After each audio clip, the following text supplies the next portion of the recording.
Hello friends, welcome you all to my YouTube channel Vidyasagar Classes Dumrao. And this is Aditya Prakash, a learner of English from Vidyasagar Classes. So आज का हमारा जो topic है वो topic का नाम है प्रीपोजिशन। प्रीपोजिशन एक ऐसे देखा जाए तो बहुत ही ब्यूटीफुल चैप्टर है। ब्यूटीफुल इसलिए क्योंकि यहाँ से 3 से 4 मार्क्स का क्वेश्चन, यहाँ से प्रीपोजिशन चैप्टर से 3 से 4 मार्क्स का क्वेश्चन आपको पेपर में डायरेक्टली देखने को मिलेगा। वो प्रीपोजिशन में पेपर में क्वेश्चन कैसे आएगा, या तो वो प्रीपोजिशन से इंडिविजुअली डायरेक्टली पूछा जा सकता है या तो वो फ्रेजल वर्ब के रूप में हो सकता है। इससे पहले आपको फ्रेजल वर्ब के बारे में बता दें कि फ्रेजल वर्ब अपने साथ हमेशा, अगर आप फ्रेजल वर्ब की बात करेंगे तो वो वर्ब और उसके साथ वर्ब के साथ क्या आता है, प्रीपोजिशन। इसी को क्या बोलते हैं, तो इसको बोलते हैं फ्रेजल वर्ब। जैसा कि आप जानते हैं कि आप बोलेंगे कि कुछ ऐसे वर्ड्स हैं जो हमेशा उनके साथ फिक्स है कि ये प्रीपोजिशन आएगा, तो इनको याद करना ही एक तरीका है। क्यों? क्योंकि अब अगर आप पूछेंगे कि ऐसा क्यों, इनके साथ ऐसा प्रीपोजिशन क्यों आता है, तो इसके पीछे कोई लॉजिक नहीं है। इसके लिए आपको बस उसे याद रखना पड़ेगा। तो now let's start with the topic. आज देख रहे हैं कि आज हम लोग पढ़ने वाले हैं फिक्स प्रीपोजिशन। तो कुछ मैं एग्जाम्पल्स लूँगा। देखिए एग्जाम्पल क्या है, COMPLY, और एक और वर्ड एग्जाम्पल ले लीजिए, अबाइड, ABIDE। आप जानते हैं कि कॉम्प्लाई का मतलब होता है सहमत होना और अबाइड का भी मतलब होता है सहमत होना। तो दोनों के बीच में डिफरेंस क्या है? डिफरेंस ये है कि ये दोनों का मतलब होता है सहमत होना, लेकिन डिफरेंस ये है कि ये कॉम्प्लाई जब अपने साथ आएगा तो ये लेगा प्रीपोजिशन विथ, और ये होगा अबाइड लेगा प्रीपोजिशन अपने साथ टू। तो ऐसा क्यों?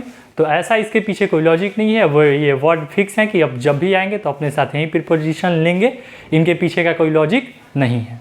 जैसा कि आप देखेंगे तो प्रीपोजिशनल जब फ्रेज पढ़ेंगे आप तो बहुत सारे वर्ड होंगे। तो मैंने क्या किया, मैंने आपका काम आसान कुछ हद तक कर दिया। जैसा कि आप बोर्ड पे देखेंगे कुछ वर्ड्स लिखे होंगे, favourable, beneficial, essential, conducive, profitable, lucrative. As you know the meaning of favourable, beneficial, अगर आप नहीं जानते तो बता दें कि सारे वर्ड्स का मीनिंग कहीं ना कहीं लाभदायक के सेंस में होता है। तो ये सारे word favourable, beneficial, essential, conducive, profitable, lucrative, तो ये अपने साथ कौन सा प्रीपोजिशन लेते हैं? तो ये सारे वर्ड जो हैं अपने साथ टू प्रीपोजिशन लेते हैं। कौन सा प्रीपोजिशन? टू। क्यों? क्योंकि इनका मीनिंग सेम है। ये सारे वर्ड जो भी हैं, जैसे कि कंड्यूसिव के साथ टू, प्रॉफिटेबल के साथ टू और ल्यूक्रेटिव के साथ टू, और इनका मीनिंग क्या होता है? तो इनका मीनिंग होता है लाभदायक के सेंस में। Then come to the next word.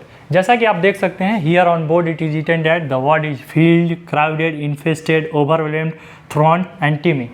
आपको मीनिंग मालूम होगा, ये सारा जो वर्ड लिखा गया है, filled, crowded, infested, overwhelmed, thronged, teeming, ये सबका मीनिंग कहीं ना कहीं किसी भी चीज़ अगर पूरी तरह से भरा हुआ तो उसके सेंस में होता है। तो ये सारा मीनिंग सेम, वर्ड का तो मीनिंग सेम है, तो इनके साथ कौन सा प्रीपोजिशन का इस्तेमाल होता है? तो इनके साथ प्रीपोजिशन विथ का इस्तेमाल होता है। तो क्या लिखेंगे हम? Filled with crowded, with infested, with overwhelmed, with thronged, with and teeming के साथ कौन सा प्रीपोजिशन का इस्तेमाल होगा? तो वो भी होगा विथ। और ये सारा जो वर्ड्स इस रो में लिखा हुआ है, इसका मतलब कहीं ना कहीं कोई भी चीज़ अच्छी से तरह से किसी चीज़ से भरी हुई। जैसे एग्जांपल मैं देता हूँ, क्राउडेड का आप एग्जांपल ले लिए। एग्जांपल हो जाएगा, during festival the shops are crowded with customers. आप इन्फेस्टेड का ले लीजिए, the godown is infested with fly, यानी कि गोदाम जो है वो मधुमक्खियों से पूरी तरह से भरा हुआ है। Now come to the next word. जैसा कि आप लोग देख सकेंगे, as you will see here that the words are conclude, deduce, derive and infer.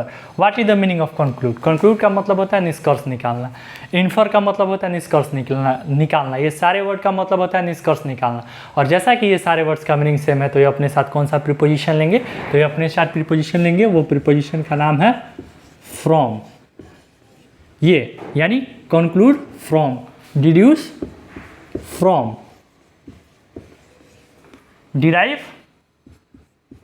From, अपने साथ कौन सा प्रीपोजिशन लिया? ये डिराइव फ्रॉम, इन्फर फ्रॉम। तो ये जैसा कि आपने देखा, ये चारों वर्ड का मीनिंग सेम है, यानी निष्कर्ष निकालना है। तो ये चारों वर्ड कौन सा प्रीपोजिशन लिया? From. Because all these word have the same meaning accordingly they take the same preposition from. जैसा कि आपने देखा ये चारों वर्ड का मीनिंग सेम है, इसीलिए ये चारों वर्डों ने एक ही प्रीपोजिशन फ्रॉम का इस्तेमाल किया है। तो अभी तो मैंने बस 3 ही वर्ड्स का आपको सामने प्रेजेंट किया है। होपफुली आने वाले वीडियो में हम कुछ और भी ऐसे वर्ड्स लेके आएंगे जिनका मीनिंग सेम होता है और वो प्रीपोजिशन सेम लेते हैं। तो ये वीडियो कैसी लगी, क्या कमियां थी, कमेंट करके ज़रूर बताइएगा। And thank you once again for watching my video.